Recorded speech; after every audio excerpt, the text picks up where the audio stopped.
Noémie Gallic et Antoine Ferrec, eux aussi les nouveaux Tamata, ambassadeurs du... Je parle très mal anglais, je parle pas du tout breton, en tout cas c'est du Low Tech Lab, quelque chose comme ça. Laboratoire de basse technologie, c'est ça? Bon, etc. Cette association vise la diffusion des low technologies par le biais d'expéditions d'expérimentation. Noémie Gallic et Antoine Ferrec. Merci. Donc bonjour à tous. Donc nous on est au Low Tech Lab. C'est une association qui a été créée par Corentin de Châtel-Ferrand, donc vous avez un peu entendu parler de lui. Donc c'est un peu notre mouette aussi à nous, puisqu'il n'hésite pas à aller s'échouer pendant 2 mois sur une plateforme au milieu de l'Indonésie pour tester les low-tech, voir si ça marche vraiment et si on peut vivre en autonomie avec. Donc voilà. Donc les low-tech, qu'est-ce que c'est? Donc c'est quelque chose qui est censé être donc utile, donc qui répond à un besoin de base, donc pas du gadget. Donc là peut être le besoin à avoir un toit, avoir de l'eau, de l'énergie, de quoi se nourrir.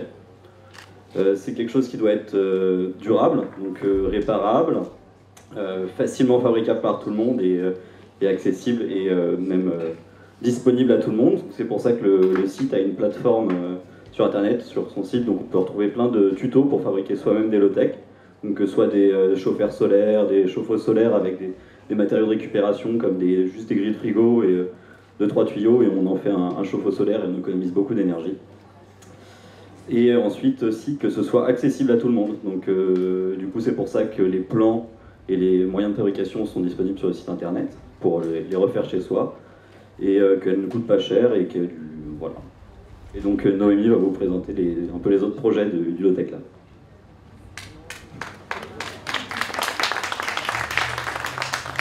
Donc, comme commençait à l'expliquer Antoine, le Low Tech Lab c'est une association qui, elle, veut promouvoir les low-tech, donc vous avez vu un petit peu la définition, et l'idée c'est de le promouvoir, mais pas en imaginant créer des nouvelles choses, mais déjà tout d'abord en cherchant ce qui se fait, puisque à la base, Corentin et tous ses copains qui étaient un peu partis sur l'idée qu'il fallait trouver d'autres moyens de subvenir à nos besoins, se sont dit, il y a forcément des gens dans le monde qui ont déjà trouvé des solutions accessibles avec leurs moyens. Donc l'association marche beaucoup par des expéditions, des aventures, qui vont à la rencontre des acteurs et des personnes innovantes qui ont déjà prévu des systèmes qui fonctionnent. Et l'idée du coup c'est de voir avec eux comment ça marche, d'essayer de documenter et d'expérimenter pour être sûr que du coup c'est une technique que nous on trouve vraiment utile. Et après ça l'idée c'est de la partager au plus grand nombre. Donc ça va par d'abord expédition, puis expérimentation, et enfin comme l'a dit Antoine, via la plateforme on diffuse tout ce qui a été plus ou moins validé et qui est vraiment intéressant au niveau sociologique, économique et environnemental. Donc dans cet objectif-là, on a en ce moment 3 projets différents. Donc le premier projet, celui que peut-être vous connaissez le plus, parce qu'il est quand même pas mal relayé sur certains médias, notamment sur Arte en ce moment où il y a une petite émission, c'est le projet Nomades des mers.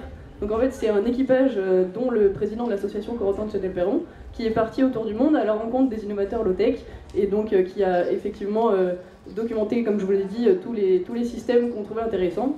Donc le projet au début c'était de faire le tour du monde. Là ils ont dû faire en 3 parties pour faute de budget, mais la première partie est passée de France jusqu'en Indonésie. Ça a duré à peu près 2 ans.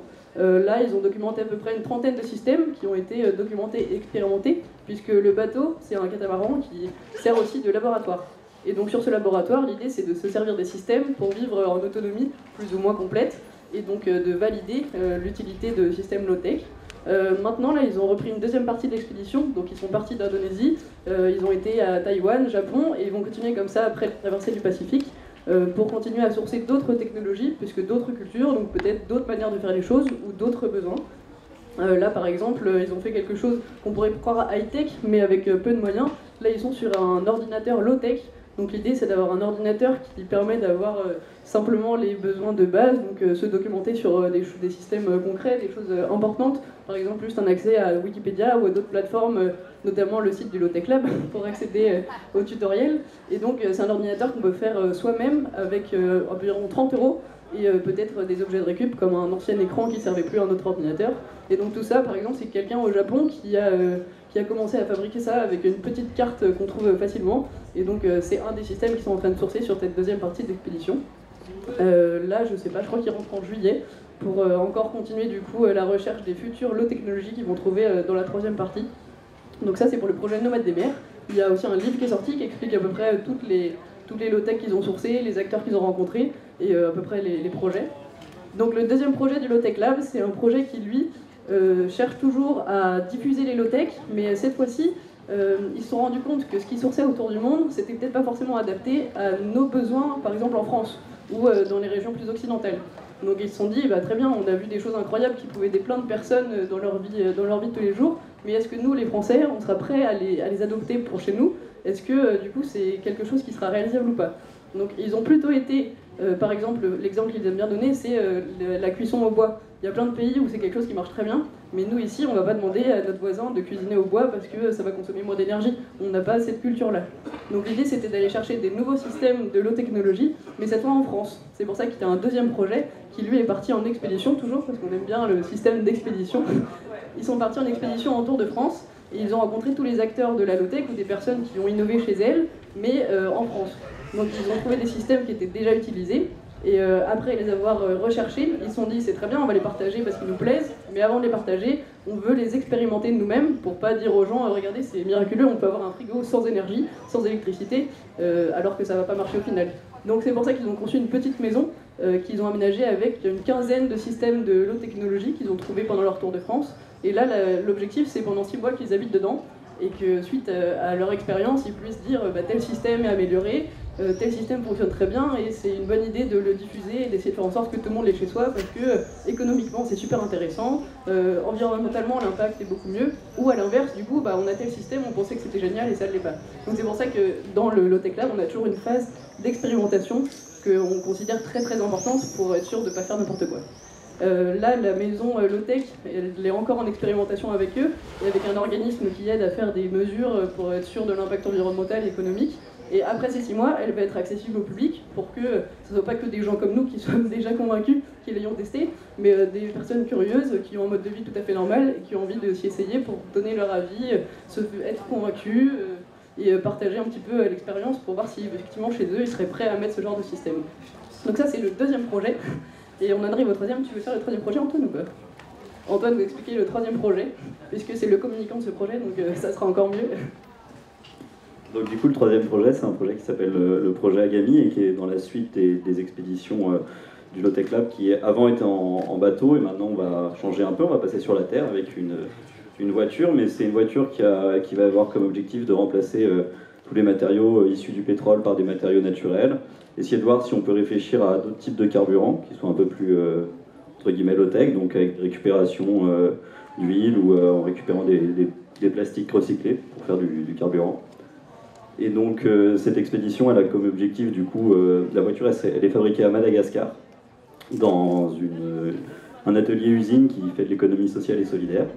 Et l'objectif, c'est du coup de la faire revenir en France et pendant ce voyage, aller à la rencontre des initiatives low-tech et d'entrepreneuriat solidaire et social, tout en testant, voir si les matériaux et les techniques low-tech sont adaptables à la mobilité. Ce que du coup on peut préciser sur ce projet, c'est qu'il est dans la poursuite de ce que racontait tout à l'heure Capucine sur Taratari, le bateau en toile de jute, puisque après avoir fait un premier bateau, donc à peu près 40% en toile de jute, Corentin en a fait un deuxième, cette fois 100% en fibre de jute avec un matériau qu'ils avaient élaboré eux-mêmes au Bangladesh. L'objectif là-bas, c'était de valoriser la culture du jute, qui est une plante qui contribue beaucoup à l'économie là-bas et qui était en train d'être un peu abandonnée parce que l'utilité qu'on lui connaissait beaucoup, c'était pour les sacs à patates. Donc la valeur ajoutée n'est pas très importante, ce qui fait que toutes les personnes qui vivaient du jute là-bas étaient en difficulté. Donc l'objectif, c'était de trouver d'autres marchés sur lesquels le jute pouvait être intéressant. Et c'est pour ça que maintenant, nous, on continue toujours l'étude de ce qu'on peut faire avec le jute dans les matériaux, mais cette fois sur le marché automobile, puisque là, il est en train de bien prendre en Inde et au Bangladesh, ils sont en train d'arriver à ces solutions de déplacement pour gagner du temps. Et l'idée, ce serait que ce soit génial qu'ils arrivent à consommer moins en se déplaçant. C'est-à-dire que par exemple, avec le jute, on a un gain de poids qui est impressionnant, donc des consommations inférieures, enfin impressionnant. On a un gain de poids par rapport à la fibre de verre qui est quand même non négligeable. Le jute, c'est un matériau naturel qui consomme par exemple par rapport au coton 1000 fois moins d'eau à cultiver. Donc il y a des choses intéressantes à faire avec ça. Et donc l'objectif de réintroduire le jute sur des marchés comme ceux de l'Inde et du Bangladesh, c'est effectivement de permettre à l'économie bengali de reprendre un peu, de vivre correctement avec ça et en même temps de ne pas faire n'importe quoi en important des matériaux d'Europe pour faire leurs voitures là-bas. Je ne sais pas si tu as d'autres choses à dire. Juste si vous avez un intérêt, n'hésitez pas à aller sur le site du Low-Tech Lab, donc lowtechlab.org. Nous suivre aussi sur Facebook et regarder les épisodes quand ils sortent sur Arte de Nomades des Mers. Et si l'habitat vous intéresse, il y a une web série sur YouTube, donc Enquête d'un habitat durable.